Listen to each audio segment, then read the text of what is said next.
explained by two phenomena called solstice, meaning the sun standing still, and equinox, meaning the equal nights.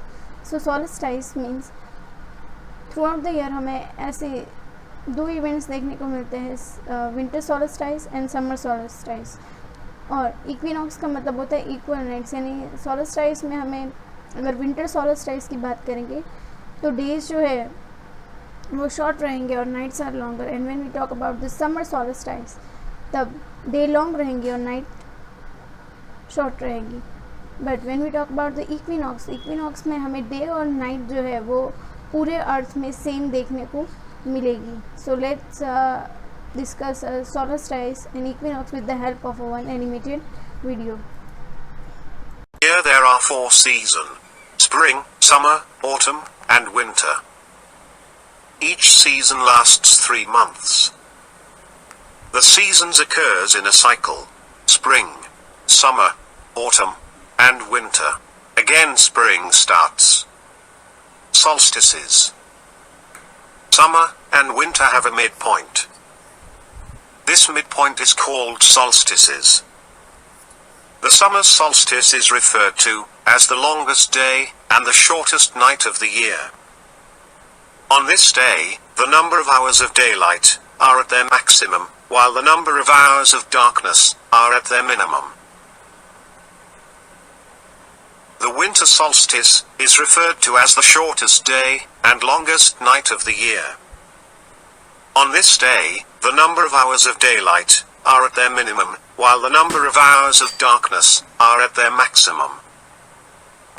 During one half of the year, the north side of the earth is tilted towards the sun, and the south is tilted away from the sun. For the other half of the year, the north side of the earth is tilted away from the sun, and the south is tilted toward the sun. When the northern hemisphere is most tilted towards the sun, the northern hemisphere receives most sunlight and experiences its summer solstice, while the southern hemisphere receives least sunlight and has its winter solstice. This occurs around June 21st. When the northern hemisphere is most tilted away the sun, the northern hemisphere receives least sunlight and experiences its winter solstice, while the southern hemisphere receives most sunlight and has its summer solstice. This occurs around December 21st. Equinox. On the equinox, night and day are nearly the same length: 12 hours of day and 12 hours of night, all over the world. On the equinoxes, the tilt of the Earth's axis is perpendicular to the sun's rays. The sun shines directly on the equator. There are 2 equinoxes every year, in September and March, when the sun shines directly on the equator, and the length of day and night is nearly equal. The March equinox is the spring, or vernal equinox in the northern hemisphere, marking the start of spring. In the southern hemisphere, it is the autumnal or fall equinox, which marks the beginning of fall. This happens on March 20 every year.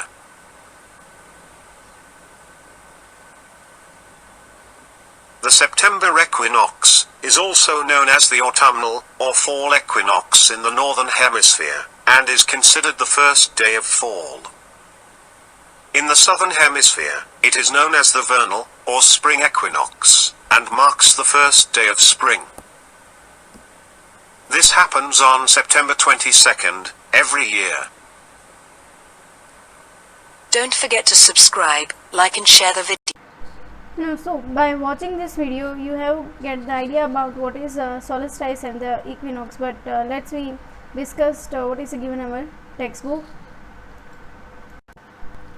There are 2 solstices that we witness in a year. As if I already told about that there are 2 solstices happen in every year. So one summer solstice and the winter solstice. So first we discuss the summer solstice.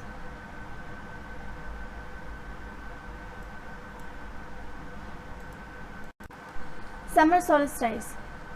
On the 21st June, the North Pole is tilted toward the Sun and the Sun's rays fall directly on the Tropic of Cancer. Now, what situation? Situation ये रहेगी. Suppose this is Earth, this is axis, equal part equator, northern hemisphere, southern hemisphere for our veterans, and northern, southern, Tropic of Cancer. This is one is a Capricorn. So the Tropic of Cancer यानी this one. अब ये सन की raise जो है वो अब directly कहाँ पड़ेगी? ट्रॉपिक ऑफ कैंसर यानी यहाँ पर.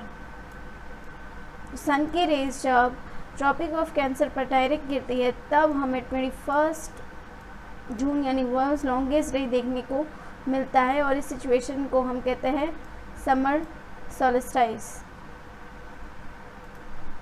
This position of the earth is known as the summer solstice as it is summer in the northern hemisphere.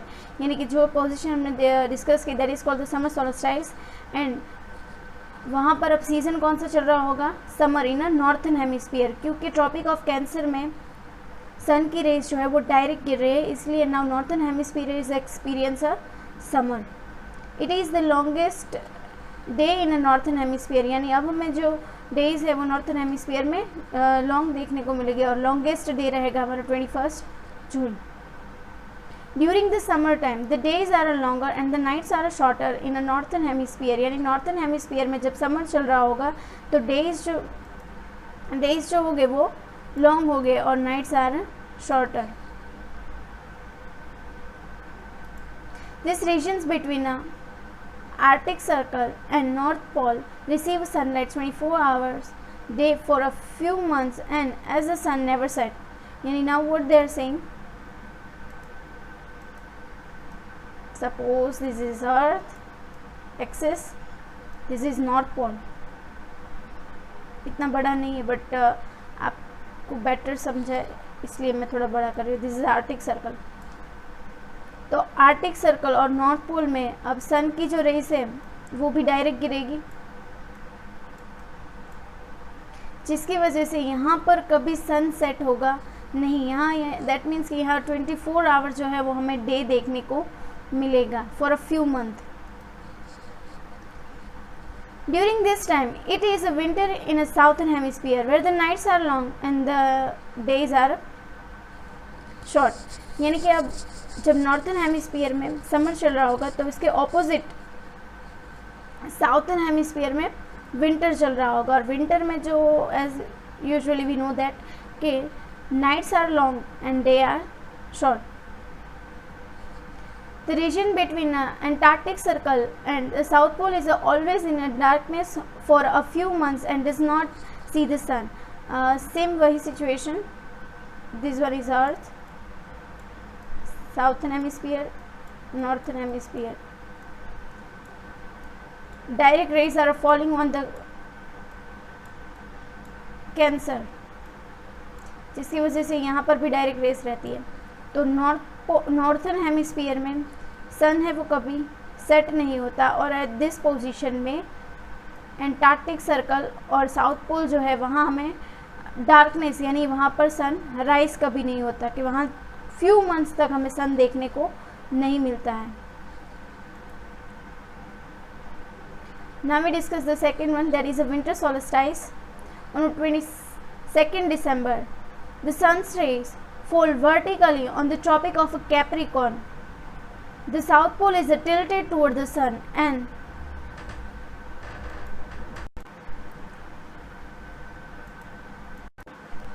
Tropic of Capricorn receive the direct rays of the sun. यानी कि जो situation हमारे northern hemisphere और summer में हुई थी उससे exactly opposite जो है वो हमें विंटर सोल्स्टिस में देखने को मिल रहा है. तो किस तरह से? Suppose this is a earth axis, equator, cancer, capricorn, southern, northern, right, south pole, north pole. तो अब सन की जो रेस है वो ट्रॉपिक ऑफ कैप्रिकॉर्न में कैसे पड़ेगी? डायरेक्ट, यानी इस पार्ट में. तो now this part is facing summer. ये याद रखना कि अब यहाँ पर क्या चल रहा है, summer. Why? Because the sun's rays are directly fall on the tropic of capricorn. तो सेम सिचुएशन कि साउथ पोल जो है अब वो सन के सामने टिल्टेड रहेगा. बट यहाँ समर होने के बावजूद भी हम साउथर्न पार्ट में क्या चल रहा है वो नहीं डिस्कस करेंगे, पर नॉर्थर्न पार्ट में क्या चल रहा है वो इम्पॉर्टेंट है. भले यहाँ समर चल रहा है पर हम अभी क्या डिस्कस करेंगे, विंटर सॉलिस्टिस. और विंटर क्यों? क्योंकि नॉर्थर्न हेमिस्फीयर में जो चल रहा है हम उस पर ही फोकस करेंगे. जब समर नॉर्थर्न हेमिस्फीयर में था तब समर सॉलिस्टाइड, अब जब विंटर नॉर्थर्न हेमिस्फीयर में है तब विंटर सॉलिस्टाइड, और वो होती है 22 दिसंबर को. तो अब यहाँ पर सन की जो रेस है वो कैप्रिकॉर्न और साउथ पोल पर गिरेगी, यानी northern part facing the winter and this part facing the summer.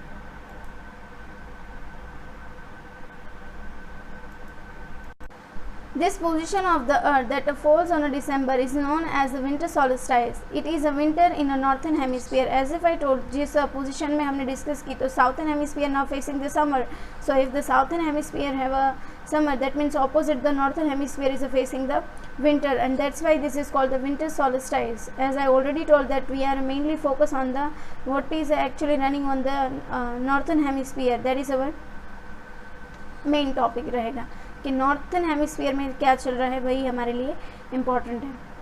Nights are longer and the days are shorter now the northern hemisphere. अभी नॉर्थर्न हेमिस्फीयर में nights are long and the days are short. Y?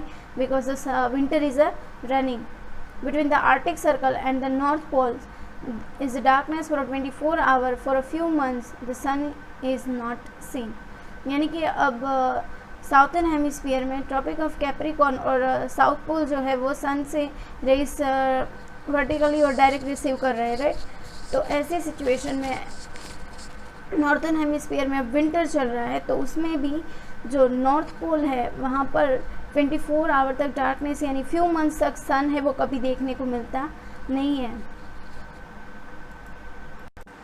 During this time, the southern hemisphere experiences summer as the vertical rays of the suns are on the tropic of Capricorn. They are repeating again.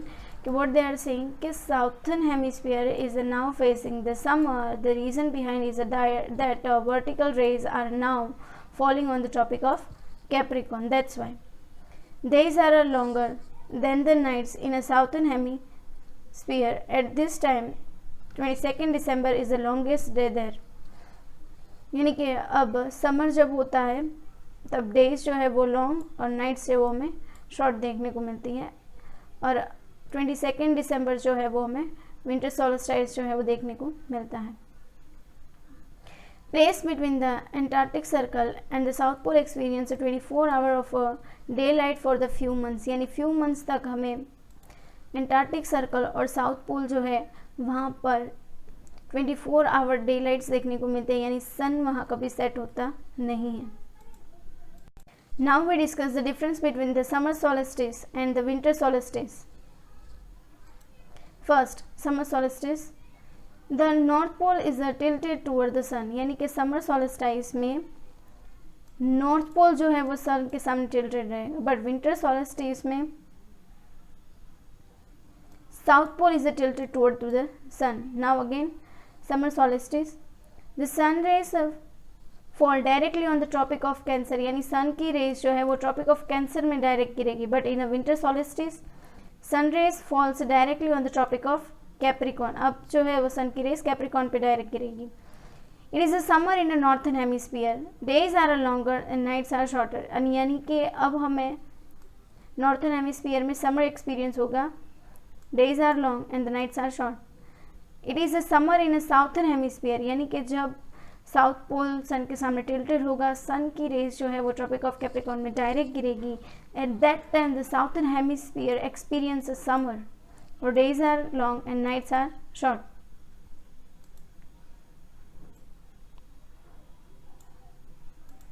June 21 is the longest day in the northern hemisphere. यानी northern hemisphere में 21 जून is the longest day. 22nd December is the longest day in the southern hemisphere. The region between the Arctic and the North Pole receives the sunlight for a 24 a day for a few months, यानी कि arctic circle और north पोल में 24 our sunlight देखने को मिलेगी, but for a few months. The region between the Antarctic Circle and the South Pole receive the sunlight from 24 hour a day for a few month. यहाँ spelling mistake है, please सुधार लीजिएगा, month आएगा. तो Arctic circle और south pole जो है वहाँ पर हमें 24 आवर है वो सनलाइट देखने को मिलेंगे. So this is the difference between them. कर देना. Now we discuss the equinox. The two equinox has been observed, autumn equinox and the spring equinox. Equinox. We witness the two equinox in a year. Equinox is derived from the Latin and means equal nights. यानी equinox में हमें day और nights जो है वो equal देखने को मिलते हैं, यानी थ्रू आउट ग्लोब और पूरे अर्थ पर जो है हमें इक्वल डे और नाइट्स देखने को मिलते हैं. That is called the equinox. Autumnal equinox. As the earth started moving from the June position, figure 4.3, every day the duration of a sunlight decrease in a northern hemisphere till the 23rd September when the sun's rays are vertically overhead the equator. यानी कि what happened कि after that means after the June position, यानी जून महीने में क्या होती है, summer होता है, but which part, northern hemisphere में समर होता है. तो आफ्टर जून जो नॉर्थन हेमिस्फीयर है वहाँ पर सन लाइट जो है वो डिक्रीज होने लगती है, क्योंकि हमारा रेवोल्यूशन के थ्रू पोजीशन चेंज हो रही है. तो टिल यानी कि 23 सितंबर जो है वो नॉर्थन हेमिस्फीयर में सनलाइट जो है वो धीरे धीरे कम होती रही है. और after the 23 September when the sun's rays are vertically overhead the equator, यानी कि अब वो कहाँ आ गई है, इक्वेटर ओवरहेड हो जाती है, तब हमें जो है वो ऑटमन इक्विनॉक्स देखने को मिलता है. This is the ottoman equinox when the days and nights are equal 12 hour each all over the earth, यानी कि during this equinox the day and nights are become equal, यानी डे में भी हमें 12 आवर्स देखने को मिलते हैं और नाइट में भी 12 आवर्स देखने को मिलते हैं. बट सोलिस्टिक्स में ऐसा नहीं होता था. सोलिस्टिक्स में when the one part is facing the summer, तो वहाँ पर days are longer and the nights are shorter, and when the experience of winter the days are shorter and the nights are longer. But equinox में हमें ये देखने को मिलता नहीं है, यानी कि जिस पार्ट पे इक्विनॉक्स का एक्सपीरियंस हो रहा है वहाँ पर हमें equal length of the day and nights देखने को मिलते हैं. During the autumn the heat is a moderate and the weather is a cooler. Moderate means ऐसा क्लाइमेट जहाँ ना ज़्यादा गर्मी हो और ना ज़्यादा ठंडी हो, यानी like a temperate. When we discuss the temperate zone, तब मैंने बोला था कि मॉडरेट का मतलब होता है ना ज़्यादा हॉटर और ना ही ज़्यादा cooler, but the temperature has a medium, और वेदर जो है वहाँ पर थोड़ा कूल रहता है. September and October are the autumn months for the northern hemisphere, यानी ऑटम जो है वो हमें सितंबर और अक्टूबर के महीने में देखने को मिलता है. But which part of the earth, northern hemisphere में. ये याद रखना कि we just observe the northern hemisphere in a winter solstice. जब नॉर्थन हेमिस्फीयर में विंटर था तब विंटर सॉलिस्टिक, और जब समर सॉलिस्टिक. बट कब, जब नॉर्थन हेमिस्फीयर में समर था तब हमने समर सॉलिस्टिक्स डिस्कस किए थे. वैसे ही ऑटम जब नॉर्थन हेमिस्फीयर में होगा तभी हम ऑटम इक्विनॉक्स के बारे में डिस्कस करेंगे. तो नॉर्थन हेमिस्फीयर में सितंबर अक्टूबर में हमें ऑटम इक्विनॉक्स देखने को मिलता है. It is now spring in the southern hemisphere. Obvious है, if the northern hemisphere is experience autumn, तो फिर ऑपोजिट साउथर्न हेमिस्फीयर में हमें स्प्रिंग देखने को मिलता है. Now we discuss the vernal और spring equinox. After the December यानी which month, now we experience winter. December, Jan और फेब, ये 3 मंथ जो है वो हम विंटर एक्सपीरियंस करते हैं. So after December winter start descending in the northern hemisphere till the earth move north from the southern hemisphere to its Mars position on 21st March. The sun shines vertically on the equator. कि पहले क्या हुआ कि जून से सन की raise जो है वो डिक्रीज होती गई तो सितंबर मंथ तक हमें वो डिक्रीज देखने को मिला. आफ्टर दैट दिसंबर. तो अब क्या हो रहा है कि अब तो विंटर आ गया, यानी वहाँ पर सन की रेज डिक्रीज हो रही थी, पर विंटर में हम सन की रेज इतना फेस नहीं करते हैं. यानी कि दिसंबर में हमें एटमॉस्फेयर है वो ठंडा हो गया था क्योंकि सन की रेज धीरे धीरे कम हो रही थी. पर अब हम उल्टा, अब मतलब स्प्रिंग इक्विनॉक्स में उल्टा होगा कि अब सन की रेज जो है वो इंक्रीज यानी रिसेंडिंग यानी वापस धीरे धीरे बढ़ना शुरू होगी. पर कैसे? Northern hemisphere till the earth move in north from the southern hemisphere to its March position. यानी कि मार्स पे पोजीशंस में जब आएंगे तब, और तब हमें जो है वो 21 मार्च को इक्वेटर पर सन की रेज जो है वो वर्टिकली फॉल होगी. It is known as the spring equinox और the vernal equinox now and all the places once again have a equals hour of a day and nights. यानी कि सीजन्स में अब वापस स्प्रिंग इक्विनॉक्स आया जिसके अंदर डे और नाइट्स जो है वो इक्वली ऑब्जर्व हो गए. इक्विनॉक्स की जब हम बात करेंगे तो डे और नाइट सारा इक्वल्स जो है वो हमें ऑब्जर्व होगा. During spring the weather start to get warmer. यानी कि स्प्रिंग के बाद जो है वो वेदर है वो वापस धीरे धीरे गर्म होना शुरू हो जाएगा. March and April are the springs month for the northern hemisphere. यानी कि जैसे ही स्प्रिंग शुरू होता है थोड़ी थोड़ी गर्मी पड़ जाती है, वैसे ही मार्च और अप्रैल जो है वो हमारे नॉर्थन पार्ट के लिए स्प्रिंग रहेगा. It is now autumn in the southern hemisphere. यानी कि उल्टा, जैसे कि now northern hemisphere experience spring, that means southern hemisphere में हमें ऑटम देखने को मिलेगा. It's take the 4 important things that happen during the season change. First है समर सॉलिस्टिक. तो समर सॉलिस्टिक कब होता है कि जब सन जो है उसकी रेस नॉर्थ पोल पर होती है और नॉर्थ पोल जो वो टिल्टेड होता है सन की ओर, और सन की रेस जो है वो कैंसर पर डायरेक्ट गिरती है, तब जो है वो हमें समर सॉलिस्टिक्स ऑब्जर्व होता है. फिर विंटर सॉलिस्टिक यानी नॉर्थन हेमिस्फीयर में ही जब विंटर देखने को मिलता है और सन की जो रेस है वो तब वहाँ डायरेक्टली नहीं बल्कि साउथ पोल में डायरेक्टली गिरती है, ट्रॉपिक ऑफ कैप्रिकॉर्न में, तब हमें है विंटर सॉलिस्टिक देखने को मिलता है. तो समर और विंटर जो है उसमें ये डिफरेंस देखने को मिलता है. फिर ऑटम इक्विनॉक्स की बात करें तो ऑटम जब नॉर्थन पार्ट है वो ऑटम एक्सपीरियंस करता है, तब सन की रेस जो है वो धीरे धीरे गिरना शुरू हो जाती है, जिसकी वजह से हम धीरे धीरे मूव होते हुए विंटर की साइड जा रहे हैं. यानी कि हमारा टेम्परेचर धीरे धीरे ठंडा होता जा रहा है, तब जो है हम ऑटम इक्विनॉक्स को एक्सपीरियंस करते हैं. अब उससे उल्टा, यानी कि जब नॉर्थन हेमिस्फीयर में स्प्रिंग चल रहा होता है, तब जब सन की जो रेस है वो नॉर्थन हेमिस्फीयर में इक्वेटर पर वर्टिकली गिर रही होती है, तब हमें स्प्रिंग इक्विनॉक्स देखने को मिलता है.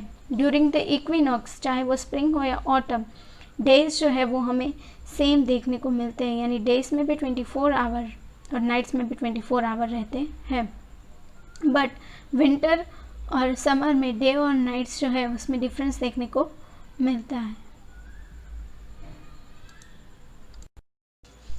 So let's students, now we discuss the textual exercise of the chapter number 14, rotation and revolution.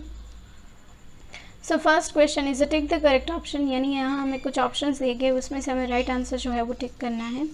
The movements of the earth on its axis is known as, यानी कि earth is showing the two type of the movements. One of them is when the earth is on axis, यानी कि जब earth अपनी axis पर जिस तरह के movements दिखाता है उसे क्या कहते हैं. So revolution, rotation and equinox. The answer is rotation. The earth axis is inclined at an angle of यानी कि अर्थ की एक्सिस वो कितने एंगल पर टिल्टेड है यानी झुकी हुई है। तो ऑप्शन ए है 66 1.5 degree to the orbital plane, 23 1.5 to its orbital plane, यानी 90 degree to its orbital plane. So answer is 66 1.5 degree to its orbital plane.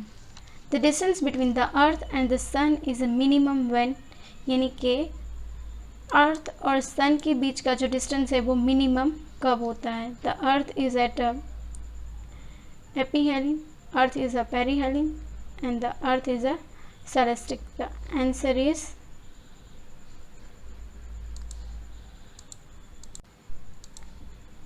Earth is at a perihelion. The sun's rays fall directly on the Tropic of Cancer during, यानी कि सन की raise जो है वो tropic of cancer पर direct कब गिरती है। इन अ विंटर सोलिस्टिक, समर सोलिस्टिक या फिर vernal equinox. So answer is summer solstice. Now discuss the fifth one. Equinox means a winter, summer या equal nights. Answer is equal nights. The equinox का मतलब ही होता है equal nights, यानी during the autumn and the spring equinox हमें equal nights और day है वो देखने को मिलते हैं पूरे अर्थ में.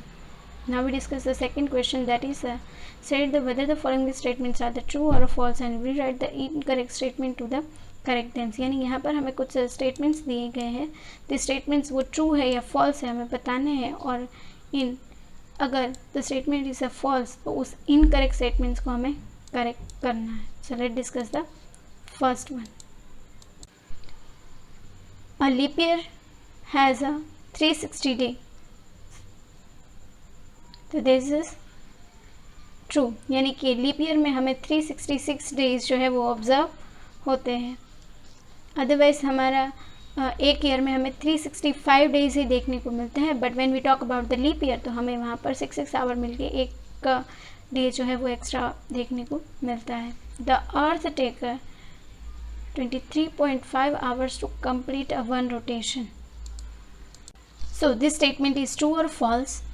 सो this one is a false. The earth take 24 hour to complete the one rotation. Let's discuss the third one. The earth move around the sun in a circular orbit. कि अर्थ जो है वो अपना रेवोल्यूशन है वो सर्कल ऑर्बिट में करता है, तो this is wrong. Answer is the earth move around the sun in a elliptical orbit, या फिर ऑल शेप भी आप कह सकते हो. Fourth one. The spring equinox is also known as the vernal equinox. This statement is a true or a false. So this one is a true, यानी कि spring equinox को vernal equinox भी कहते हैं. When the earth on its orbit is at its furthest distance from the sun, it is called the aphelion. यानी कि sun और अर्थ के बीच का डिस्टेंस जब बहुत ज़्यादा देखने को मिलता है तो दिस सिचुएशन इज कॉल्ड एपीहेलिन. तो this is right answer, means this statement is true. Answer the following question in one sentence, यानी कुछ क्वेश्चंस दिए गए जिसके आंसर हमें वन स्टेटमेंट्स में देने हैं. First one is what is revolution. So let discuss first one. The movement of the earth around the sun in a elliptical path is called revolution. यानी एलिप्टिकल पाथ में earth जो सन के आसपास एक revolution complete या फिर एक round complete करता है, that is called revolution. Let discuss the second question. In which hemisphere are nights longer than day during the month of June. यानी कौन से हेमिस्फीयर में नाइट जो है वो हमें डे से लंबी देखने को मिलती है, वो भी कौन से मंथ में. Second answer. In a southern hemisphere, nights are longer than a day during the month of June. यानी southern hemisphere में nights जो है are longer than a day है वो ऑब्जर्व होती है, वो भी जून के महीने में. Over which latitude is the sun's rays vertical during winter solstice. यानी कि कौन से लेटीट्यूड में सन्स की रेज जो है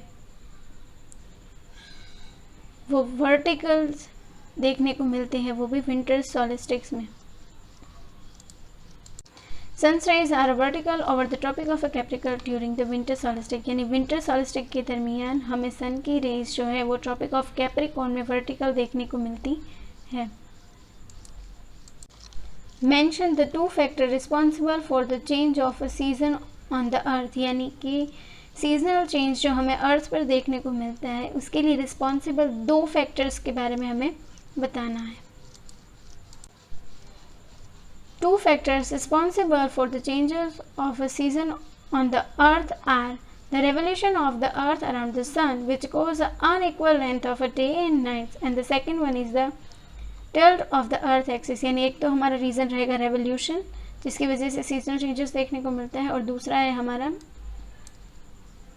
द अर्थ की एक्स जो अपनी एक्सिस पर अर्थ टिल्टेड है वो। This are the 2 important reason या फिर फैक्टर्स कह सकते हो जिसकी वजह से सीजनल चेंजेस अर्थ पर ऑब्जर्व होते हैं। When do all the places on the earth experience almost equal hour of a day and nights, यानी कि कब पूरे अर्थ पर हमें इक्वल डे और नाइट से वो ऑब्जर्व होते हैं। All places on the earth experience almost equal hour of a day and nights on equinox, यानी कि जब अर्थ में इक्विनॉक्सेस देखने को मिलते हैं, वेदर इट्स स्प्रिंग या फिर ऑटम इक्विनॉक्स हो, तब पूरे अर्थ पर हमें equal hour of a day and nights देखने को मिलते हैं। Now we discussed about the question number 4. Answer the following question in a brief. Why does the sun seems to rise in east and set in west, यानी कि हमें ऐसा क्यों है, ये फील होता है कि सन जो है वो ईस्ट में राइज होता है और वेस्ट में सेट होता है। So let discuss that. The sun seems to rise in the east and set in the west because of the rotation of the earth, यानी अर्थ के रोटेशन की वजह से हमें ऐसा लगता है कि सन जो है वो ईस्ट डायरेक्शन में राइज हो रहा है और वेस्ट डायरेक्शन में सेट हो रहा है, क्योंकि सन की बिकॉज रोटेशन ऑफ द अर्थ जो है वो वेस्ट टू ईस्ट डायरेक्शन में होता है, इसलिए। Now we discuss the second question. What causes day and night, यानी डे और नाइट किसकी वजह से होते हैं. The rotation of the earth along with the tilt of the axis has a major effect on the distribution of the sunlight that the earth receives. This causes the day and night, यानी कि day and night को उसका main reason एक तो rotation of the अर्थ रहेगा, फिर उसके पीछे एक और रीज़न है that is the tilt of the axis, यानी हमारी एक्सिस पर हमारा ग्लोब जो है वो थोड़ा झुका हुआ है. This are the major effect जिसकी वजह से सनलाइट जो है वो अर्थ के अलग अलग पार्ट में या फिर उसका डिस्ट्रीब्यूशन ऑफ द लाइट जो है वो अर्थ के हर एक पार्ट में अलग अलग देखने को मिलता है, और जिसकी की वजह से डे और नाइट्स होती हैं. Let's discuss the third one. What is the shape of the earth orbit around the sun, यानी अर्थ की ऑर्बिट अराउंड द सन है उसका शेप कैसा है. The shape of the earth orbit around the sun is elliptical in shape, यानी फिर oval shape या फिर एक शेप भी आप कह सकते हो. Let's discuss the fourth one. What is a leap year, यानी लीप ईयर किसे कहते हैं. Answer of the fourth. It take the 365 days and the 6 hours for the earth to complete the one revolution around the sun, यानी कि अर्थ को एक revolution complete करने में 365 डेज और 6 आवर्स लगते हैं.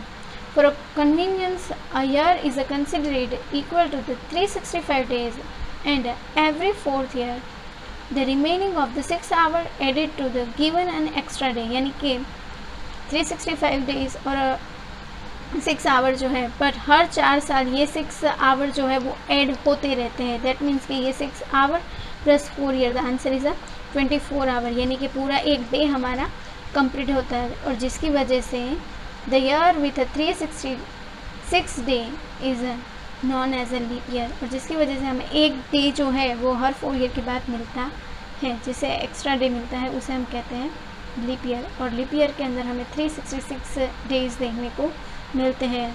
इन अदर ईयर्स हमें सिर्फ 365 डेज ही देखने को मिलते हैं. व्हाट इज़ एन इक्विनॉक्स, यानी इक्विनॉक्स किसे कहते हैं? A phenomena that occurs on the 21st March and the 23rd September when the Earth's axis is inclined neither away or toward the sun is called equinox. यानी कि अर्थ की axis जो है वो सन की ओर इधर वो फिर इंक्लाइंस हो या फिर उसके टूवर्ड्स हो, तो ये सिचुएशंस जो हमें 21 मार्च को और 23 सितंबर को देखने को मिलते हैं दैट इज़ कॉल्ड इक्विनॉक्स। और इक्विनॉक्स में हमें डे और नाइट्स जो है वो सेम देखने को मिलते हैं। Now we discuss the question number 6। Answer the following question in a detail. What is the circle of a illumination and explain with the help of a diagram, यानी what is called the circle of a illumination और diagram की मदद से वो हमें explain करना है। तो आपको भी टेक्स्ट बुक में कंपलसरी डायग्राम ड्रॉ करना पड़ेगा। So this one is the diagram of the circle of illumination. Let's discuss that. The circular line that separates a night from a day is called the circle of illumination. यानी this is the sun. ये dark part आपको जो दिख रहा है this is night और जो light part दिख रहा है इट्स डे। तो डे और नाइट को जो लाइन अलग करती है that is called circle of illumination. Let's discuss the second one.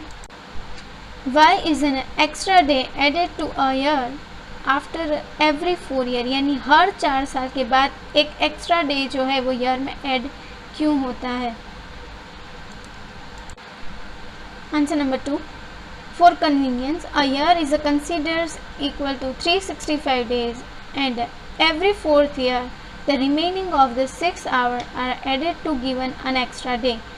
यानी कि एक ईयर कंप्लीट करने में सन के अराउंड एक रेवोल्यूशन कंप्लीट करने में हमें 365 डेज और 6 आवर लगते हैं। तो ये बचे हुए जो 6 आवर है वो हर साल ऐड होते रहते हैं, यानी हर 4 साल के बाद, यानी 4 साल तक ये ऐड होते हैं। तो 6 4 इज इक्वल टू 24, जिसकी वजह से हमें एक एक्स्ट्रा डे जो है वो देखने को मिलता है। और हर 4 साल में एक दिन ऐसा आता है जब हमें, या एक साल ऐसा आता है जब हमें 365 नहीं बल्कि हम ईयर में 366 डे जो है वो देखने को मिलते हैं, and that is called a leap year. How are season caused, यानी कि सीज़न कैसे चेंज होती है या फिर बनती है, या फिर सीज़न के चेंज होने के पीछे का रीज़न क्या है। So let discuss that. The occurrence of a season and their changes is caused by, there are 2 reasons: the revolution of the earth around the sun which causes unequal length of a day and night, and the second is the tilt of the earth axis. यानी कि first जो है वो revolution की वजह से जो है वो हमें अर्थ पर डे और नाइट्स जो है उसमें अनइक्वल, यानी कि days are sometimes long and sometimes short, जो ये हमें ऑब्जर्व करने को देखने को मिलता है। इसके पीछे का रीज़न है रेवोल्यूशन, और सेकंड रीज़न है कि हमारी अर्थ की जो एक्सिस है वो थोड़ी टिल्टेड यानी कि झुकी हुई है। So this both are factor या फिर reason behind the seasons take place. Why is it's summer in a northern hemisphere in a June, यानी कि जून के महीने में नॉर्थन हेमिस्फीयर में हमें समर क्यों देखने को मिलता है? On 21st June, the North Pole is tilted toward the sun and the sun's rays fall directly on the Tropic of Cancer. यानी कि 21 जून को नॉर्थ पोल जो है वो सन की ओर टिल्टेड यानी सन की ओर झुका हुआ होता है, जिसकी वजह से सन की रेज जो है वो डायरेक्ट हमारे ट्रॉपिक ऑफ कैंसर पर पड़ती है, जिसकी वजह से हमें 21 जून को समर देखने को मिलता है। फिर उसके पीछे की reason, this position of the earth is known as a summer solstice and as it is a summer in the northern hemisphere, यानी कि जब सन की रेस ट्रॉपिक ऑफ कैंसर पर डायरेक्ट गिरती है तब हमें समर सॉलिस्टिक जो है वो नॉर्थन हेमिस्फीयर में देखने को मिलता है, और तब वहाँ पर सीज़न भी समर रहता है। It is the longest day in the northern hemisphere, यानी 21 जून जो है वो हमें नॉर्थन हेमिस्फीयर में सबसे लंबा दिन देखने को मिलता है। During this summer time, the days are longer and the nights are shorter in the northern hemisphere. यानी नॉर्थन हेमिस्फीयर में जब समर चल रहा होता है तब समर के दरमियान या during this summer the days are longer and nights जो है वो हमें शॉर्टर देखने को मिलती है. Let's discuss the fifth question. What is the difference between the summer and a winter solstice? यानी कि समर और विंटर सॉलिस्टिक के बीच क्या डिफरेंस क्या है, that we have to discuss in this question. Summer solstice, the north pole is tilted toward the sun. यानी कि summer solstice में नॉर्थ पोल जो है वो सन की ओर झुका हुआ रहता है. But in a winter solstice the south pole is tilted toward the sun. यानी कि विंटर solstice में साउथ पोल जो है वो सन की ओर झुका हुआ रहता है. The sun's rays fall directly on the Tropic of Cancer. यानी कि समर solstice में हमें सन की जो रेस है वो ट्रॉपिक ऑफ कैंसर में डायरेक्ट गिरती है. While in a winter solstice the sun's rays fall directly on the Tropic of Capricorn. यानी कि सन्स की जो रेस है वो ट्रॉपिक ऑफ कैप्रिकॉर्न में डायरेक्ट देखने को मिलती है. It is a summer in a northern hemisphere. Day are longer and night are shorter. यानी कि नॉर्थन हेमिस्फीयर में जब समर होता है तब डे जो है वो लॉन्ग एंड नाइट जो है वो हमें शॉर्ट देखने को मिलती है. While in a winter solstice nights are long and the days are shorter in a northern hemisphere. यानी कि जब नॉर्थन हेमिस्फीयर में हमें विंटर देखने को मिलता है तब नाइट्स लॉन्ग होती है और डे शॉर्ट्स होता है. Now fourth, 21 June is the longest day in the northern hemisphere. यानी 21 जून जो है वो हमें नॉर्थन हेमिस्फीयर में सबसे लंबा दिन देखने को मिलता है. While in the fall in winter solstice 22 December is the longest day in the southern hemisphere. यानी साउथर्न हेमिस्फीयर में 22 दिसंबर हमें सबसे लंबा देखने को मिलता है. The regions between the arctic circle and the north pole receive the sunrise from the 24 hour a day for a few months. यानी कि आर्टिक सर्कल और नॉर्थ पोल का जो पार्ट है उसमें 24 आवर जो है वो सनलाइट रिसीव होती है और वहाँ पर फ्यू मंथ तक जो है वो सन देखने को मिलता है.